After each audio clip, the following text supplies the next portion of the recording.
জমি বাড়ি দখল করেছে রেখা পাত্র, ক্ষমতা পেতেই দখলদারি শুরু। মুখ্যমন্ত্রীর কাছে মহারাজের অভিযোগ।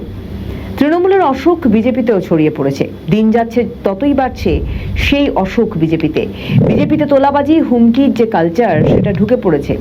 বিজেপির রাজ্য সভাপতি শ্রমিক ভট্টাচার্য বারংবার বললেও হচ্ছে না কোনো কাজ। চলছে তোলাবাজি হুমকির সংস্কৃতি। এবার বিজেপি বিধায়ক রেখা পাত্রের বিরুদ্ধে উঠেছে জমি বাড়ি দখল করার অভিযোগ। কিছুদিন আগেই বিধায়ক হয়েছেন, সবেমাত্র 3 মাস হয়েছে। এরই মধ্যে উঠে এসেছে খোদ বিজেপি বিধায়কের বিরুদ্ধে জমি বাড়ির দখলদারির অভিযোগ। 26-এর ভোটের সময় বাড়িটি তিনি ভাড়া নিয়েছিলেন বলে দাবি স্বামী কেশবানন্দ মহারাজের। কিন্তু ভোট মিটে গেলেও বিজেপি বিধায়ক বাড়ি ছাড়েননি বলে অভিযোগ তার। এমনকি ভাড়াও মেটানো হয়নি বলে অভিযোগ করেছেন কেশবানন্দ মহারাজ। এই নিয়ে সোমবার মুখ্যমন্ত্রী শুভেন্দু অধিকারীর জনতার দরবারে লিখিত অভিযোগ জানিয়েছেন তিনি। একবার শোনাই মুখ্যমন্ত্রীর দরবারে অভিযোগ জানানোর পর কি বলেছেন মহারাজ। আমি এসছি ওই রেখা পাত্র আমার জমিটাকে দখল করে রেখেছে, বাড়িটাকেও দখল করে রেখেছে। বাড়িটা হচ্ছে হোটেল কেশবানন্দ প্যালেস। সেই বাড়িটা 3 তলা বাড়ি, 4 বিঘে জমির উপরে বাড়ি। সেই বাড়ি রেখা পাত্র মানে ভোটের 1.5 মাস আগের থেকে ওই বাড়িতেই আছে, মার্চ মাস থেকে। এবং তারপরে তার সেন্ট্রাল ফোর্স সব ওই বাড়িতেই ছিল।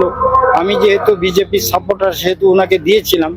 কিন্তু প্রথম 2 মাস মানে মার্চ এপ্রিল এইটার ভাড়া দেওয়ার পরে আর ভাড়া 3 মাস হয়ে গেল, কোনো ভাড়া দেয় না। বা বাড়িটা কেনার কথা ছিল 1,25,00,000 টাকায় কেনার কথা ছিল, সেটাও কিনছেন না এবং ভাড়াটাও দিচ্ছেন না। উল্টো পাল্টা অনেক গালিগালাজ করছেন আমার লোকেদেরকে। আমি তো যেতে পারি না, আমি ব্যস্ত থাকি।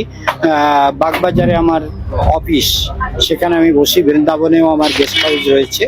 তো সেই জন্য আমি অনেক ব্যস্ত থাকা লোক, কিন্তু এইসব প্রবলেমের জন্য এখানে এসেছি।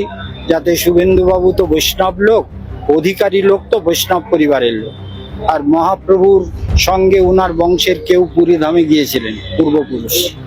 সেই জন্য ওনার উপরে ভরসা আছে আমাদের যে উনি জানতে পারলে ব্যাপারটা সমাধান করবেন। রেখা পাত্রের সাথে কথা বলেননি আপনি? অনেকবার আমি কথা বললে উল্টো পাল্টা ভাষাগুলো খুব খারাপ। শুনলেন নিশ্চয়ই, মহারাজা বললেন রেখা পাত্রের মুখের ভাষা খুবই খারাপ। যদিও মহারাজের অভিযোগকে সম্পূর্ণভাবে অস্বীকার করেছেন রেখা পাত্র। দেখুন, আমিও মহারাজের ওই বাড়িটা দেখেছি। আর উনি আমাদের যে মুখ্যমন্ত্রীর যে জনতার দরবারেও গিয়েছেন নাকি এই বিষয় নিয়ে। আপনারা জানেন যে আমার পা ভেঙে যাওয়ার জন্য আমি 1 মাসেরও অধিক, আজকের 1-1.5 মাস হতে যাচ্ছে, আমি বিধানসভায় যেতে পারিনি। এবং উনি আমাকে ফোন করেছিলেন একদিন যে আমাদের ঘর ভাড়াটা মেটান, 2 মাসের ঘর ভাড়া। এবার ওনাকে আমি বললাম যে আমি ঘর ভাড়াটা আপনাকে যত সম্ভব আমি দেওয়ার চেষ্টা করছি। আর আমি তো এখনো তো বিধানসভার কাগজপত্র জমা দিতে পারিনি, অতএব আমার মায়নাটা এখনো ঢোকেনি। ঢুকলে আমি দিয়ে দেবো, আপনার খুব তাড়াতাড়ি, আপনার চিন্তা নেই, আমরা তো ছেড়ে পালিয়ে যাচ্ছি না। কিন্তু উনি যে কথাটা বলছেন যে ওনাকে নাকি 1.5 কোটি টাকার বিষয়, একটা ঘরটার বিষয় তুলছে, যে উনি আমাকে প্রপোজালটা দিয়েছিলেন যে 1.5 কোটি টাকায় আমার বাড়িটা কিনে নাও। আমি খাই লোকের বাড়ি পরিচালিকার কাজ করে। সেইখান থেকে আমাদের এখন বর্তমান মুখ্যমন্ত্রী আমাকে আজকে পার্টিতে নিয়ে এসে আজকে একটা আন্দোলন থেকে তুলে এনে আমাকে একটা জায়গা করে দিয়েছেন। আমি 1.5 কোটি টাকা কোথা থেকে জোগাড় করবো যে ওই বাড়ি আমার নেব? আমি পুজোয় আমি চিতয়ে শোয়ার শখ আমার নেই। আর একজন মহারাজ হয়ে এরকম ধরনের কথা বলছেন। উনি বিগত দিনে ওই বাড়িতে কি করতো, কি কারবার চালাতো, সেটা কিন্তু এই হিঙ্গলগঞ্জ এবং লেবুখালীর মানুষের অজানা নয়। অতএব এই বাড়িতে আমরা আছি এবং সুস্থভাবে ভদ্রতার সাথে আছি। আর আমরা পাল্টা আবার রেখা পাত্র মহারাজের বিরুদ্ধে চাঞ্চল্যকর অভিযোগ সামনে আনলেন। আক্রমণ পাল্টা আক্রমণে তপ্ত বসিরহাটের রাজনীতি। নিম্নবিত্ত জীবন থেকে রাজনীতির ময়দানে পা রেখেছেন রেখা পাত্র। গত লোকসভা নির্বাচনে বসিরহাট আসনে তাকেই প্রার্থী করেছিল বিজেপি। যদিও জয়ের হাসি হাসতে পারেননি। তারপর পেরিয়েছে 2 বছর। 26 বিধানসভা নির্বাচনে সেই রেখা পাত্রের ওপরই ভরসা করেছে পদ্মশিবির। বিপুল ভোটে হিঙ্গলগঞ্জ থেকে জিতেছেন রেখা পাত্র। জেতার পর বিজেপি বিধায়কের বিরুদ্ধে উঠেছে ভয়ঙ্কর অভিযোগ। এবার বিজেপি নেতৃত্ব বা মুখ্যমন্ত্রী কি ব্যবস্থা নেবেন?